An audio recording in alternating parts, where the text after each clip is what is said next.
So today's lecture is about structural detailing of building. में हम discuss करेंगे कि स्ट्रक्चरल ड्राइंग्स कैसे बनती हैं। पूरा फ्लो चार्ट तो हमने ऑलरेडी डिस्कस किया हुआ है। नंबर 1 हमने डिस्कस किया था कि क्या करते हैं, फ्रेमिंग करते हैं, जिसमें बीम और कॉलम मार्क करते हैं प्लान के अंदर। उसके बाद लोड एस्टिमेशन था, फिर एनालिसिस और फिर डिज़ाइन, और जो डिज़ाइन का आउटपुट है उसको फिर in form of structural drawing हम कहते हैं, रिप्रेजेंट करते हैं, जो फिर साइड पे जाके एग्जीक्यूट होता है। तो आज बेसिकली हम डिस्कस करेंगे detailing of beam and detailing of columns.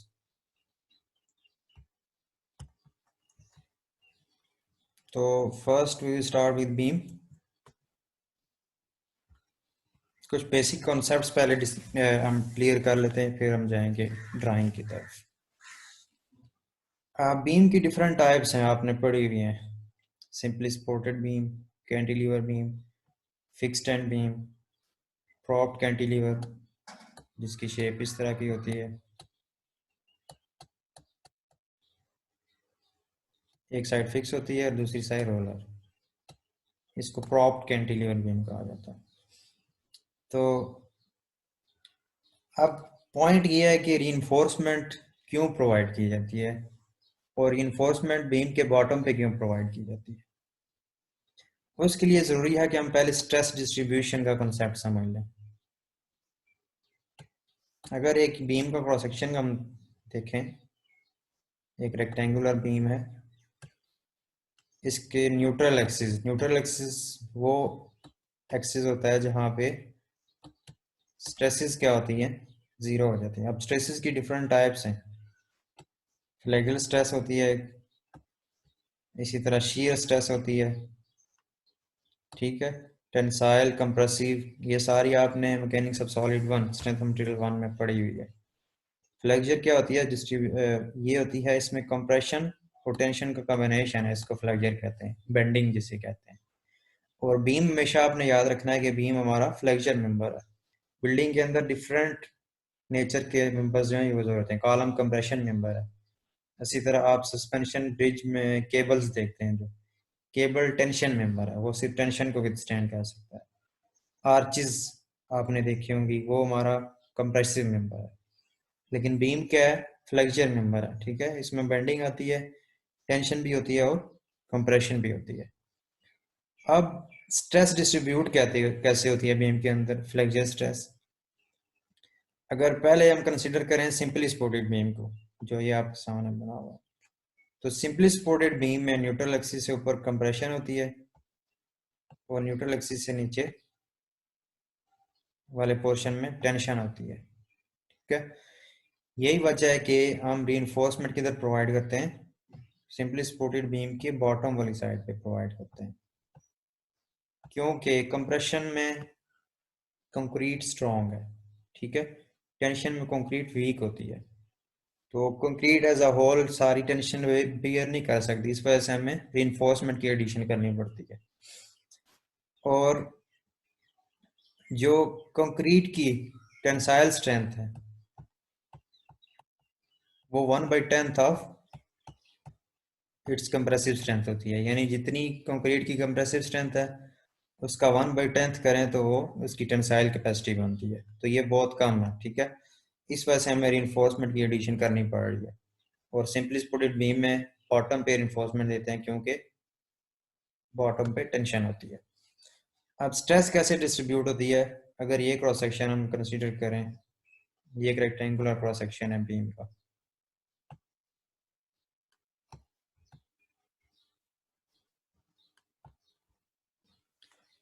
Simply supported beam, top fibre पे मैक्सिमम कंप्रेसिव स्ट्रेस होती है। ये आपको फिगर नजर आ रही होगी, डिस्ट्रीब्यूशन डायग्राम इस तरह डिस्ट्रीब्यूट होती है।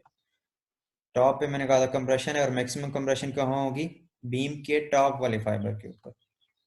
जैसे जैसे न्यूट्रल एक्सिस की तरफ मूव करेगा ये स्ट्रेस कम होना शुरू हो जाएगी और न्यूट्रल एक्सिस पे जाके जीरो हो जाएगी। अगेन न्यूट्रल एक्सिस से डाउन मूव करेंगे तो आप टेंसाइल स्ट्रेस आ गई है। टेंसाइल स्ट्रेस मैक्सिमम कहाँ होगी, एक्सट्रीम बॉटम फाइबर के ऊपर। और ये भी जैसे जैसे न्यूट्रल एक्सिस की तरफ मूव करेगा ये भी जीरो की तरफ प्रोसीड करेगी। ये केस हो गया सिंपली सपोर्टेड बीम के केस में। अगर यही हम कैंटिलीवर बीम में देखें, जो आपका केस 2 है ये वाला, कैंटिलीवर बीम में ये इन्वर्स होता है फिनोमेना। कैंटिलीवर बीम के केस में क्या होता है, टॉप पे टेंशन और बॉटम पे कंप्रेशन आती है। तो इसलिए कैंटिलीवर बीम में जो टेंसाइल स्टील है, लॉन्गिट्यूडनल स्टील है, वो टॉप पे दिया जाता है। अगर आप लोगों में से किसी ने वो जो स्लैब के आगे बिल्डिंग में सन शेड एक्सटेंड हुआ होता है या खिड़कियों के ऊपर सन शेड पड़ा होता है, उसमें देखा, और इन्फोर्समेंट तो वो टॉप पे होती है, क्योंकि वो एक कैंटिलीवर बीम की एग्जांपल ही समझ लें उसको। उसके बाद अगर शियर स्ट्रेस डिस्ट्रीब्यूशन डायग्राम की बात करें, फ्लेक्सर स्ट्रेस डिस्ट्रीब्यूशन लीनियर है, शियर स्ट्रेस डिस्ट्रीब्यूशन क्या है, पैराबोलिक है। इस शेप में ये डिस्ट्रीब्यूट होती है, यानी शियर स्ट्रेस टॉप और बॉटम फाइबर पे क्या होगी, जीरो होगी, और न्यूट्रल एक्सिस के ऊपर क्या होगी, मैक्सिमम शियर स्ट्रेस होगी। फिर एक और हम रिइंफोर्समेंट डिटेलिंग की तरफ जाने से पहले एक और कंसेप्ट क्लियर कर रहे हैं, क्योंकि आगे ये हमें ज़रूरत पड़नी है इसकी। बीम में क्रैक्स कौन से होते हैं, क्रैक्स की डिफरेंट टाइप्स कौन सी होती हैं, और किस लोकेशन के ऊपर कौन सा क्रैक आता है। पहले तो आप समझ लें कि जब आप S F D B M D, ये तो पढ़ चुके हैं ना, S F D B M D जब बीम की बनाते थे, एक सिंपली सपोर्टेड बीम का केस देख लें, तो इसकी एस एफ डी इस तरह कुछ बनेगी।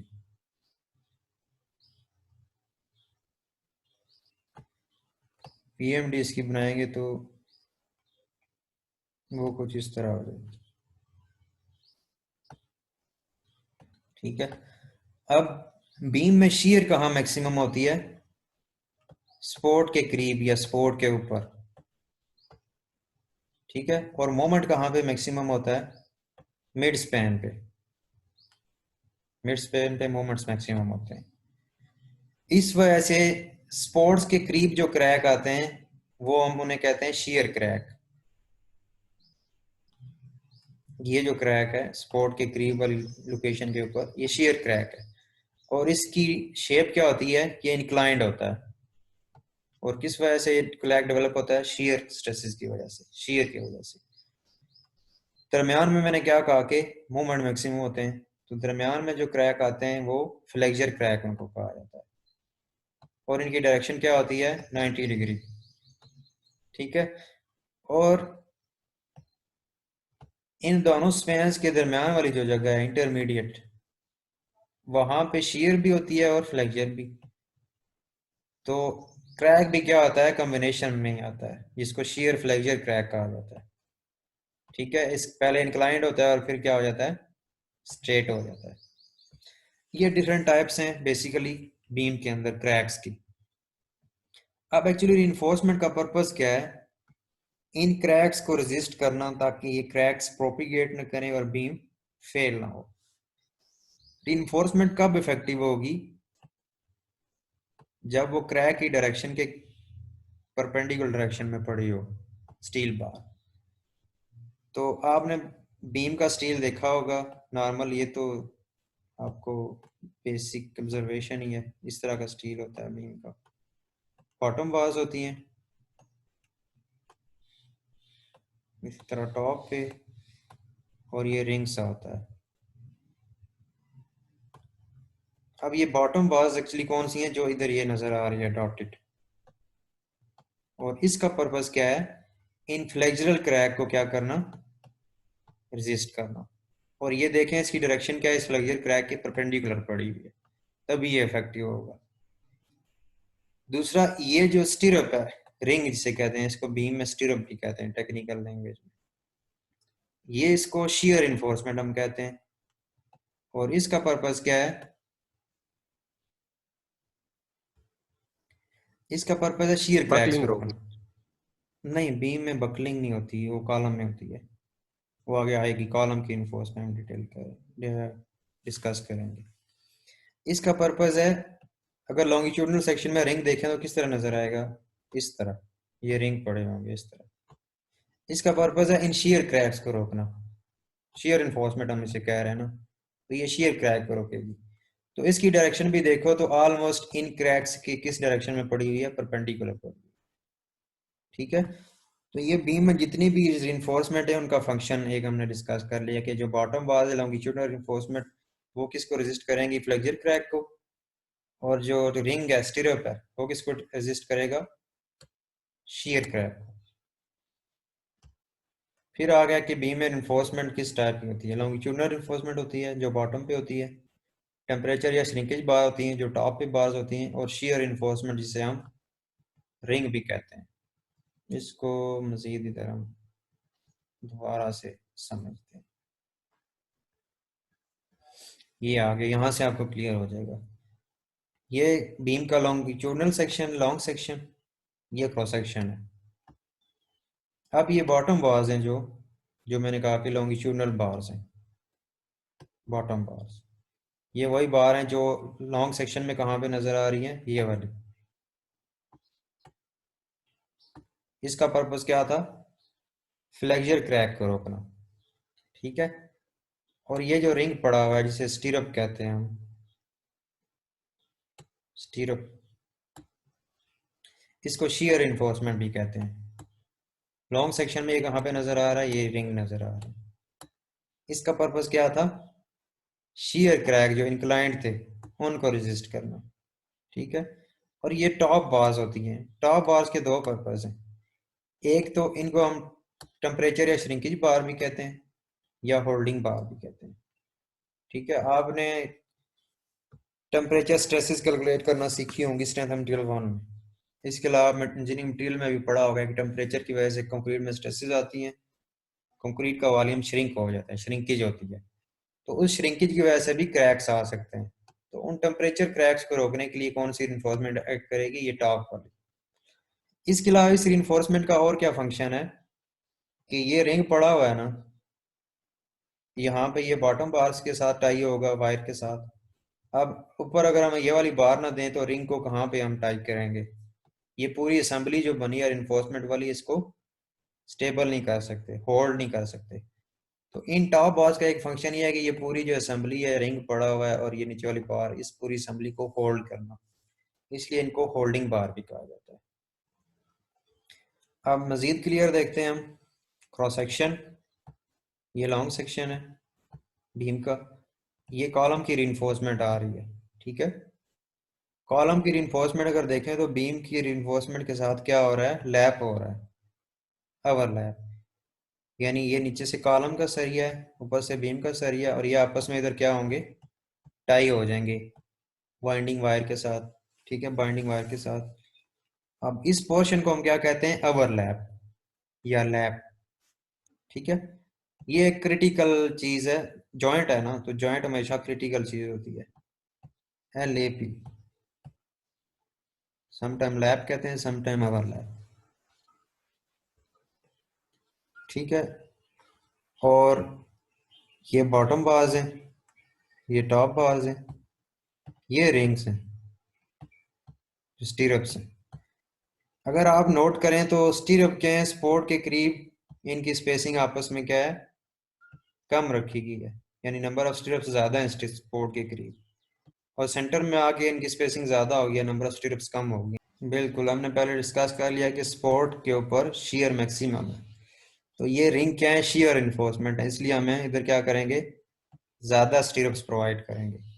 दरम्यान में आके तो मूवमेंट हो जाता है ना डोमिनेट, शियर कम हो जाती है या ज़ीरो हो जाती है, तो इधर रिंग ज़्यादा प्रोवाइड करने की ज़रूरत नहीं है, अगर प्रोवाइड करेंगे तो हम एक एक्स्ट्रा कॉस्ट ही जस्ट पे कर रहे हैं। अच्छा, ये कौन सा बीम है, आप बता सकते हैं, सिंपली सपोर्टेड है, फिक्स है, कौन सा है? ये फिक्स है बोथ सर। एंड फिक्स है, क्योंकि कॉलम और बीम आपकी रिइंफोर्समेंट आपस में क्या हो रही है, लैप हो रही है, ये मोनोलिथिक जॉइंट बन रहा है।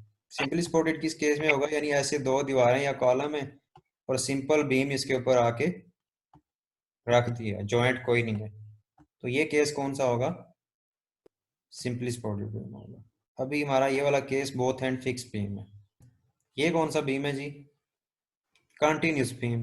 ठीक है, इसको कंटिन्यूस बीम कहते हैं, यानी इसके जो स्पैन्स हैं वो एक से ज़्यादा हैं, हो सकता है ये आगे भी जा रहा हो, इसको कंटिन्यूस बीम कहते हैं। कंटिन्यूस बीम की डिटेलिंग सिंपल सपोर्टेड बीम की डिटेलिंग से, यानी उसका स्टील जो है वो डिफरेंट होता है। इन दोनों को हम आगे डिस्कस करेंगे। फिर जो शियर इन्फोर्समेंट है, इसकी डिफरेंट टाइप्स है। ठीक है, जो रिंग होता है, एक सिंपली आपने देखा होगा कि किस तरह का रिंग होता है।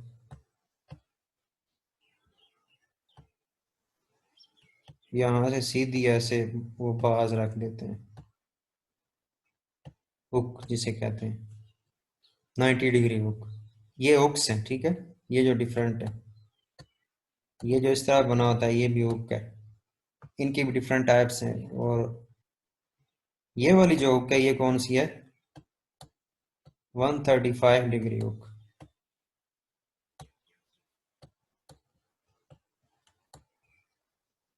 और स्टीरअप की डिफरेंट टाइप्स हैं, ये किसी भी स्टाइल में दे सकते हैं।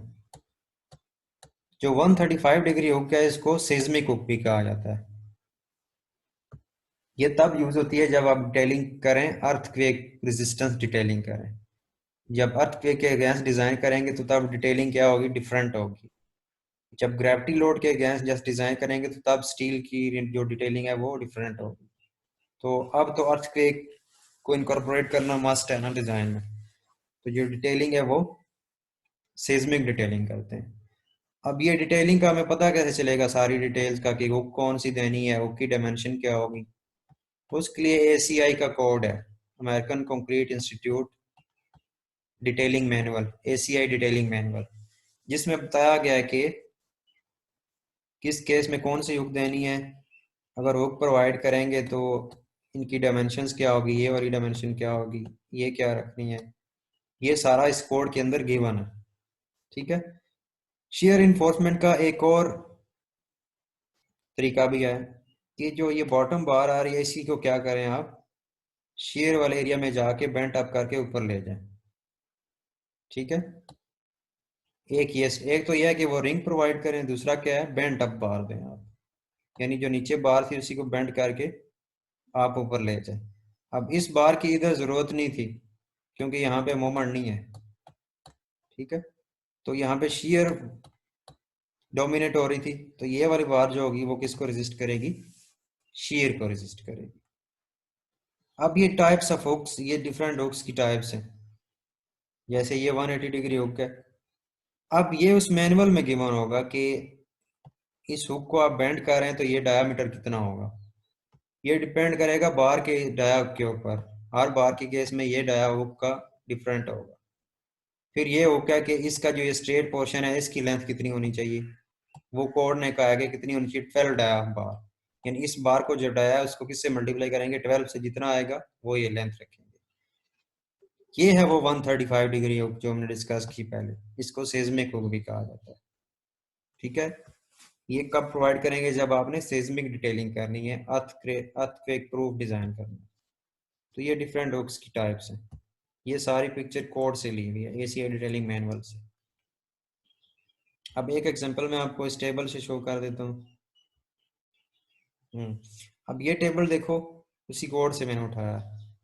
तो ये क्या चीज बता रहा है? जैसे पहला ये वाला केस हम देखें तो इसमें इस हुक को जो बेंड कर रहे हैं हम, इसका डायामीटर हमें पता होगा तभी बेंड हो सकेगा ना, ये वाला डी। इसके क्राइटेरियाज गिवन है। ये किस पे डिपेंड कर रहा है? Dia of bar. Number 3 bar होगी तो ये डाया कितना होगा? 2 × 1/4 इंचज। नंबर 8 बार देखें तो इस केस में कितना हो जाएगा? 6 इंचज या 155 मिलीमीटर। ठीक है। तो ये सारे क्राइटेरिया कोड्स के अंदर गिवन है। तो जो भी स्ट्रक्चरल डिजाइनर डिटेलिंग करता है वो कोड के हिसाब से करता है। कोड एक बाय लॉ है। ठीक है। एक लीगल डॉक्यूमेंट है। अगर आप अपनी डिजाइनिंग डिटेलिंग सारी एज पर कोड करेंगे तो आपका डिजाइन लीगल है। फिर वो किसी केस में अगर फेल होता है तो आप सेफ साइड में हैं, क्योंकि आपको प्रोटेक्ट क्या करेगा? कोड करेगा। अगर आप कोड को फॉलो नहीं कर रहे, बीच में अपने थंब रूल्स लगा रहे हैं, तो इन केस कोई इस तरह की एक्सीडेंट हो जाता है, डिज़ाइन फेल हो जाता है, तो फिर कोड आपको प्रोटेक्ट नहीं कर सकेगा। तो कोड एक लीगल डॉक्यूमेंट होता है, आपने जब भी कोई चीज़ करनी है तो इस कोड को फॉलो करना है। तो आर्किटेक्चरल प्लान जब आता है तो सबसे पहले हम क्या बनाते हैं, फ्रेमिंग जो हमने बात की थी करते हैं। उसमें पहले बीम लेआउट प्लान बनता है। ये जो बीम लेआउट प्लान है, प्लान के अंदर यानी ये जो डॉटेड आपको नज़र आ रही है ये सारे बीम मार्क हुए हैं, ठीक है, बीम्स की सेंटर लाइन कि कहाँ कहाँ पे बीम आएंगे। ठीक है, यहाँ पे देखो नहीं है तो ये पार्टीशन वाल थी, यहाँ पे बीम देने की जरूरत नहीं पड़ी, बाकी तकरीबन हर जगह बीम दिए गए। तो ये क्या है, बीम लेआउट प्लान इसे कहते हैं। इसी तरह इसी में कॉलम लेआउट प्लान बनता है, यानी कॉलम मार्क होते हैं जिस जिस लोकेशन पे कॉलम आ रहा है। और कॉलम जरूरी नहीं है कि बिल्डिंग में एक ही साइज के हों, एक ही टाइप के हों, डिफरेंट हो सकते हैं। उस हिसाब से उनके नाम भी रखेंगे, जैसे ये एक डिफरेंट साइज है इसको C1 कह देंगे, ये उससे कम वाला साइज है ये C2 हो गया। हो सकता है कहीं पे सर्कुलर कॉलम भी आ जाए, उसको C3 दे देंगे नाम। तो इसी तरह क्या बनेगा, कॉलम लेआउट प्लान भी बनेगा। तो बीम लेआउट प्लान और कॉलम लेआउट प्लान के बाद क्या स्टेप होता है, अब बीम की स्ट्रक्चरल डिटेलिंग करनी है, रीइंफोर्समेंट डिटेलिंग। एक तरीका ये है, डिफरेंट यूनिट सिस्टम है ना, ये सिंपली सपोर्टेड बीम की डिटेलिंग है। इसमें देखो ये जो लिखा है 2 डाया 13, इसका क्या मतलब है कि दो बार्स हैं और उनका डाया कितना है 13 mm। ये MKS सिस्टम है,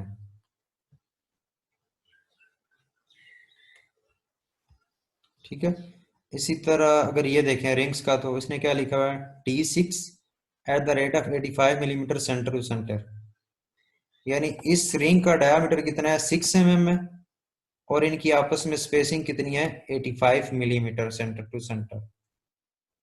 तो ये डिटेलिंग है MKS सिस्टम में। अगर यही हम रखते FPS में तो ये किस तरह हो जाता, ये वाला 2 13 mm का मुझे एग्जैक्टली याद नहीं इंचज में कितना बनता है, लेट से हम कहते हैं 6 नंबर था, तो इसको हम लिखते 2 नंबर 6 बार, यानी दो बार हैं, डाया कितना है 6 सूत्र। तो ये FPS सिस्टम में डिटेलिंग हो जाती है। ये तो था सिंपली सपोर्टेड बीम के केस में। अब कंटिन्यूस बीम के केस में देखें तो डिटेलिंग थोड़ी डिफरेंट होती है। उसमें क्या होता है, देखो बीम के अंदर दो तरह के मूवमेंट्स होते हैं, negative movements and positive movements. Negative movements के लिए नेगेटिव स्टील दिया जाता है और पॉजिटिव मूवमेंट के लिए पॉजिटिव स्टील। नेगेटिव मूवमेंट होते हैं बीम के टॉप के ऊपर, ठीक है, पॉजिटिव मूवमेंट होते हैं बीम के बॉटम पे, ठीक है। अब नेगेटिव मूवमेंट क्रिटिकल किधर होते हैं और पॉजिटिव मूवमेंट किधर क्रिटिकल होते हैं। नेगेटिव मूवमेंट अगर एक्सटीरियर सपोर्ट की बात करें, ये आपको पूरा कंटिन्यूस बीम आर नजर आ रहा है ना, ये वाला एक्सटीरियर स्पैन है, ये इंटीरियर स्पैन है। ये एक्सटीरियर सपोर्ट है, इसको ई में कह देता हूँ, ये इंटीरियर सपोर्ट है। तो एक्सटीरियर स्पैन पे ऊपर कितने डिस्टेंस तक जाए जो नेगेटिव मोमेंट मैक्सिमम होते हैं, वो होता है L/4। L क्या है, ये वाला स्पैन है पूरा, यानी इसको डिवाइड बाई 4 करेंगे, जितनी लेंथ आएगी उस लेंथ तक नेगेटिव मोमेंट क्या होंगे, मैक्सिमम होंगे। इंटीरियर सपोर्ट की बात करें तो नेगेटिव मोमेंट किधर क्रिटिकल होते हैं, L/3 डिस्टेंस तक, यानी इस सपोर्ट से L/3 डिस्टेंस तक नेगेटिव मोमेंट मैक्सिमम होंगे टॉप के ऊपर। इसी तरह पॉजिटिव मोमेंट्स की बात करें तो वो किधर मैक्सिमम होते हैं, वो आपको पता है मिड स्पैन के ऊपर। अब पॉजिटिव मोमेंट्स के लिए कौन सा स्टील होगा, जो बॉटम पे हम लॉन्गिट्यूडनल बार देते हैं, ठीक है। ये वाली बार कौन सी है, जो टेम्परेचर या श्रिंकेज बार हमने पहले डिस्कस कर ली। अब आप देखे होंगे एक और बार इसके अलावा भी पड़ी हुई है, और वो कितने डिस्टेंस तक है, इस L/4 डिस्टेंस तक सपोर्ट से, और इस साइड से L/3 डिस्टेंस तक पड़ी हुई है। इस बार को हम क्या कहते हैं, एक्स्ट्रा बार, इसका नाम है एक्स्ट्रा बार। इसका पर्पस क्या है, इन नेगेटिव मोमेंट्स को रेजिस्ट करना, क्योंकि नेगेटिव मोमेंट की वैल्यू इतनी थी कि ये वाली होल्डिंग बार जो टॉप पे है ये इनफ नहीं थी कि उस नेगेटिव मोमेंट को रेजिस्ट करे, तो हमने उसकी जगह एक और क्या दी, एक्स्ट्रा बार प्रोवाइड की। और ये एक्स्ट्रा बार सिर्फ इस सेक्शन में क्यों दे रहे हैं, इधर आगे क्यों नहीं एक्सटेंड कर रहे, क्योंकि नेगेटिव मोमेंट है ही मैक्सिमम इधर, आगे जाके मोमेंट कम हो जाते हैं, ये वाली बार उसको रेजिस्ट कर लेती है। तो अगर ये बार भी हम फुल चला देते तो जस्ट क्या है, एक डिज़ाइन कॉस्टली हो जाता, स्टील की कंजम्पशन ज़्यादा होनी थी, बाकी इसका यूज़ कोई नहीं है। तो इसको हम कट कर देते हैं किस लोकेशन के ऊपर जाके, एक्सटीरियर सपोर्ट से L/4 डिस्टेंस पे, इंटीरियर सपोर्ट से L/3 डिस्टेंस के ऊपर, इसी तरह इस साइड पे भी। तो ये डिटेलिंग है कंटिन्यूस बीम के केस में। अब ये लॉन्ग सेक्शन था, इसमें से हमने 4 क्रॉस सेक्शन कट किए हैं। 2 ये वाले हैं जो कहाँ पे हैं, इंटीरियर स्पैन के ऊपर हैं, इस स्पैन के ऊपर। एक यहाँ पे सपोर्ट पे, और एक इंटीरियर स्पैन के सेंटर पे। अब पहला जो सेक्शन है, क्रॉस सेक्शन है, ये इंटीरियर स्पैन की सपोर्ट पे कट किया गया है। इसमें क्या क्या चीज़ नज़र आनी चाहिए, ये बॉटम बार, ठीक है, ये टॉप बार, और एक्स्ट्रा बार भी नज़र आएगी, और रिंग नज़र आएगा। तो आप इधर देखें तो क्या चीज़ है, बॉटम बार नज़र आ रही है, ये स्टिरअप नज़र आ रही है, टॉप बार, और ये क्या है, स्ट्रैप बार नज़र आ रही है। तो ये सेक्शन की लोकेशन क्या है, इस इधर कट किया है हमने, ठीक है। अब नेक्स्ट सेक्शन ये वाला, ये इस इंटीरियर स्पैन के मिड के ऊपर कट किया गया है। तो इसमें क्या क्या चीज़ नज़र आएगी, बॉटम बार नज़र आएगी, टॉप बार और रिंग। यहाँ पे तो इस लोकेशन पे एक्स्ट्रा बार नहीं है, इसलिए देखो यहाँ पे कोई एक्स्ट्रा बार नज़र नहीं आए इस क्रॉस सेक्शन के अंदर। नेक्स्ट 2 जो क्रॉस सेक्शन है, ये है एक्सटीरियर सपोर्ट के ऊपर, एक्सटीरियर स्पैन के ऊपर। एक इधर कट किया है, एक मिड स्पैन के ऊपर। तो ये जो पहले वाला है, ये मिड स्पैन के ऊपर है, इसमें बॉटम बार नज़र आ रही है, रिंग नज़र आ रहा है, और टॉप बार। इधर एक्स्ट्रा बार इस लोकेशन के ऊपर नहीं है, तो वो नज़र नहीं आई। ये वाला जो क्रॉस सेक्शन है, ये सपोर्ट के ऊपर है, top bar, bottom bar, extra bar, bottom bar और रिंग स्टीरअप नज़र आ रही है। तो एक्सटीरियर सपोर्ट के देखें, इस साइड पे तो कोई चीज़ नहीं है ना, स्लैब वगैरह। तो ये देखो यहाँ पे एंड हो गया, स्लैब इधर कंटिन्यू हो रही है, लेकिन इस साइड पे कोई नहीं है। इंटीरियर के दोनों साइडों पे स्लैब होगी, तो ये दोनों साइडों पे ब्रेक लाइन से शो कर दी।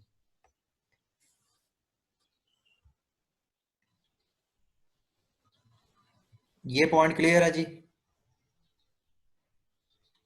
Yes sir. Simply supported beam की रिइंफोर्समेंट, कंटिन्यूस बीम की रिइंफोर्समेंट है, किसी का डाउट हो कोई?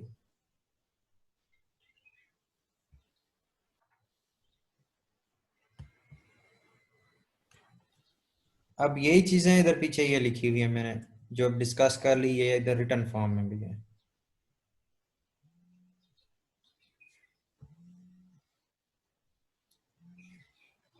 कि टॉप बार कहाँ पे आएगी, एक्स्ट्रा बार कहाँ पे आएगी, एक्सटीरियर सपोर्ट से L/4 डिस्टेंस पे, इंटीरियर से L/3 के ऊपर। अब सम टाइम बॉटम पे भी हमें कट ऑफ बार प्रोवाइड करनी पड़ती है, वो किस लिए, ज़रा दोबारा हम क्रॉस सेक्शन पे जाते हैं, लॉन्ग सेक्शन के ऊपर।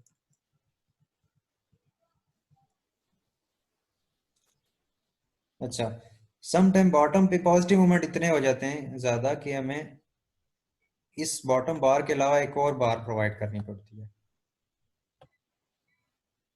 वो क्या कह रहा है कोड के, कहाँ तक प्रोवाइड करनी है, सपोर्ट से कितने डिस्टेंस तक होनी चाहिए वो बार, L/8, इस साइड से भी सपोर्ट से L/8 डिस्टेंस के ऊपर। यानी इसका मतलब क्या हुआ कि पॉजिटिव मोमेंट कहाँ पे क्रिटिकल होता है, सपोर्ट से L/8 डिस्टेंस के ऊपर जो है पॉजिटिव मोमेंट क्या होता है, क्रिटिकल होता है। तो इस लोकेशन पे हम एक एक्स्ट्रा बार और कट ऑफ बार प्रोवाइड कर सकते हैं, बॉटम पे भी।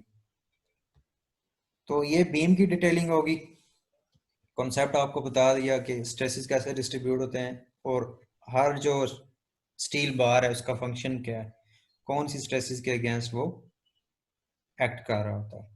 अब यही चीज़ आपने लैब में ऑटो कैड के ऊपर ड्रा करनी है, वो वही पुरानी कमांड जो आप यूज़ कर रहे हैं वही है। कॉन्सेप्ट मैंने आपको क्लास में बता दिया कि हर बार का फंक्शन क्या है।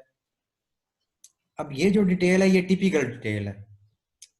2 तरह की डिटेलिंग, टिपिकल डिटेलिंग क्या होती है, अब ये देखो, इससे पहले जो वाली हमने डिटेलिंग देखी, ये वाली, इसमें बकायदा बताया था कि नंबर ऑफ बार कितनी है और उनका डाया कितना है, ये इधर बताया गया है। लेकिन अगर अगले डिटेलिंग में बात करें हम, तो यहाँ पे कहीं भी नहीं कहा गया कि डायामीटर कितना है और नंबर ऑफ बार कितनी है। ये टिपिकल डिटेल है, सिर्फ बताया जा रहा है ये एक्स्ट्रा बार है, ये टॉप बार है। तो ये वाली डिटेल आप बिल्डिंग में कहीं भी कंटिन्यूस बीम आ जाए तो ये फिगर आप यूज कर सकते हैं। सिर्फ आपने क्या करना है, जहाँ पे टॉप बार लिखा है वहां पे क्या लिख देंगे, उसकी डिटेल लिख देंगे, टू नंबर 6 बार या जो भी है। तो इसको कहते हैं टिपिकल डिटेलिंग।